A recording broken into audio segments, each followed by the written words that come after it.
Et nous sommes de retour sur Direct Investisseur. Nous accueillons en duplex David Furcage, le président d'iWave 360. Bonjour David. Bonjour Lucie. Alors, je suis également avec Aziz. On va parler ensemble des indices, notamment le CAC 40, bien qu'il solde une année finalement assez mouvementée. Oui, effectivement, je voulais faire un petit bilan sur l'année qui vient de s'écouler, avec en fait deux temps, et essentiellement un premier temps au premier trimestre donc de l'année 2015 qui est vraiment directionnel, avec une progression du CAC qui est assez faramineuse, et un second temps qui correspond en fait à un marché extrêmement volatile, sans tendance claire, et qui est extrêmement difficile à traiter. Donc j'imagine que pour la plupart des gestionnaires classiques, ça a dû être une année assez tendue après un départ en fanfaronnade, si je puis m'exprimer ainsi.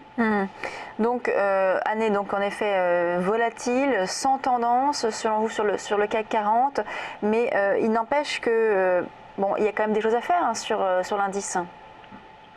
Alors malgré tout, l'indice a quand même pris à peu près 10% entre le début janvier jusqu'à présent. Donc oui, il y a eu des choses à faire. Ce que je veux simplement dire, c'est que c'est une année dans laquelle, en début d'année, on pouvait avoir une vision moyen-long terme, et dans un second temps, ça devient beaucoup plus difficile. Alors oui, il y avait des choses à faire, mais qui correspond à un horizon beaucoup plus court terme, avec une exposition en capital qui doit être plus réduite, de toute évidence.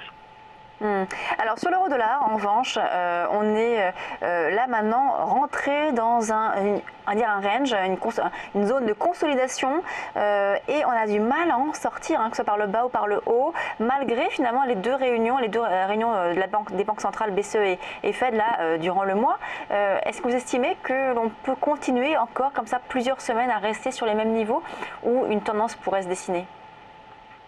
Alors, de ce que l'on voit, en tout cas, à nouveau sur l'année 2015, c'est aussi une situation quasi identique sur la partie Forex. Enfin, je dis quasi parce que c'est toujours un départ en tendance au premier trimestre, d'accord, qui est une baisse, dans laquelle on observe une baisse de l'euro-dollar significative. Et puis, comme les indices boursiers, ensuite une évolution extrêmement erratique, et pour le coup sur l'euro-dollar, une évolution en range quasiment toute l'année, entre à peu près 1,105 et 1,15, et qui est donc extrêmement difficile à traiter. Et tout ceci, c'est vrai, Lucie, les raisons étaient assez rythmées par les discours de banquiers centraux. En tout cas, pour l'instant, c'est le statu quo depuis quasiment un an sur la devise. Et c'est difficile à nouveau de dire qu'on va sortir par le haut ou par le bas, tant que finalement on reste, on peut dire, entre la bande haute et la bande basse. Et pour le coup là, on est quasiment au milieu de la zone, hein. Donc au niveau des indices, c'est le milieu de la zone, donc c'est même maintenant difficile. Donc on reste à l'écart alors, c'est ça? Il faut rester à l'écart aujourd'hui, c'est ça, de la paire, vu qu'on est un petit peu au milieu du gué? Il n'y a pas vraiment de tendance? D'un point de vue moyen terme, oui, c'est clair qu'il faut rester à l'écart. Après, c'est exactement comme la situation sur les indices boursiers. À court terme, évidemment, il y a des mouvements qui sont intéressants à prendre. C'est-à-dire que c'est compliqué, cette situation très erratique sur une fréquence journalière, et donc qui porte vers un horizon de temps de 3 mois à 6 mois.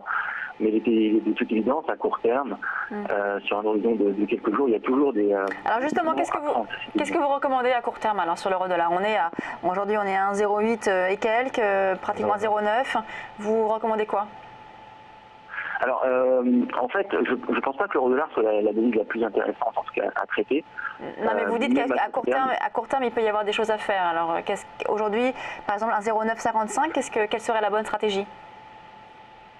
Alors, en tout cas, moi, ce que je voulais montrer, c'est que plutôt qu'à moyen...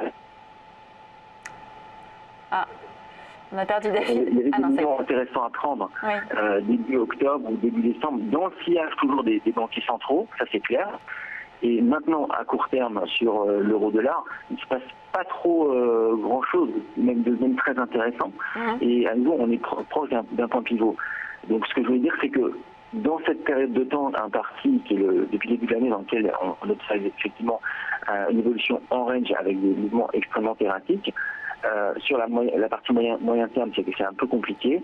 mais dans le sillage d'un discours de banquier central ou bien d'une statistique qui libère un potentiel, oui, il y avait des choses à faire. Je suis un peu en train de faire une explication de ce qui s'est passé au cours de cette année, qui de mon point de vue, a été assez compliqué. Oui, bien sûr, mais après, ce qui s'est passé, tout le monde le sait, ce qui s'est passé. Ce qui est intéressant, c'est de savoir ce qui va se passer et surtout ce qu'on peut faire aujourd'hui. Alors, notamment sur le pétrole qui rebondit là ces 2 dernières semaines, ces 2 derniers jours, pardon, sur le Brent notamment. Est-ce que là, on pourrait rentrer quand même sur les cours actuels parce qu'on pourrait avoir un élan qui se poursuit? Au contraire, eh bien, il vaut mieux se positionner à la vente. Quelle est votre stratégie là sur le pétrole? Alors justement, sur le pétrole, c'est ce que j'avais discuté la semaine dernière sur le plateau. C'est un marché qui est plus directionnel. Et donc la semaine dernière, à peu près à la même heure chez vous, j'ai discuté l'éventualité d'un rebond. Et du coup, ce rebond a eu lieu. En fait, ce que je vois moi, là, c'est un ralentissement de la structure de baisse sur le pétrole. Il y a eu un point intéressant à initier la semaine dernière. Je pense que le marché maintenant, la baisse de ce marché va ralentir et qu'on pourra jouer des rebonds. Mais attention, toutefois, il faudra garder à l'esprit que la tendance principale, c'est la baisse, peut-être un ralentissement de la baisse, et que tout rebond doit être joué de manière assez précautionneuse. Donc c'était le cas la semaine dernière. Ce rebond pourrait être sensiblement plus profond pour un retour vers les $40, ce qui n'est pas très loin, mais à nouveau dans ce marché-là, je préfère rester très court-termiste. Et si ce rebond se poursuivait, ça serait favorable, ou en tout cas aux indices boursiers, favorable également à des devises telles que le dollar canadien, qui justement, dans le sillage de ce rebond, hier, lui, s'est assez bien repris. Hein. Et voilà, ce qu'on peut jouer, c'est plutôt des devises qui sont liées à des mouvements directionnels en lien avec des matières premières. D'accord, donc pas forcément jouer le pétrole en direct, mais plutôt des devises qui bénéficient, ou alors des valeurs qui bénéficient donc de ce rebond du pétrole, c'est bien ça? Voilà, ce qu'on avait vu la semaine dernière dans sur ce plateau, c'est évidemment le lien entre les valeurs pétrolières, le pétrole lui-même, les indices boursiers et le dollar canadien, plus que de se rester focalisé sur, par exemple, des devises telles que l'euro-dollar qui font quasiment rien depuis un an. Oui, alors on revient un mot maintenant sur le CAC 40.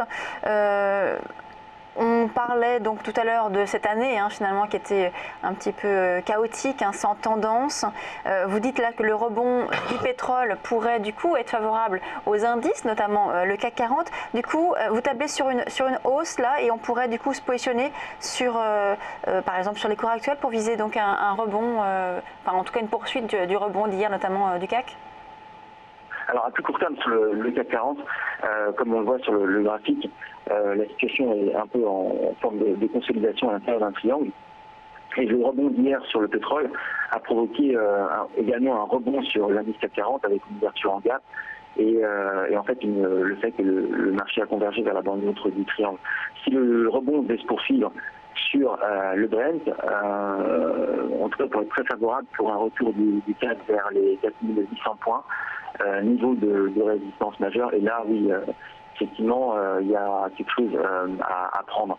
En tout cas, si tel était le scénario, on pourrait effectivement targeter 4800 points, tant que le CAC se situe au-dessus des 4612 points qui correspond en fait au point pivot, à la zone pivot de ce triangle, et qui est sensiblement au-dessus du gap haussier qui a été ouvert hier sur le CAC 40. D'accord. Merci David Turcage, président d'iWave 360. On marque une très courte pause, on se retrouve tout de suite sur Direct Investisseur.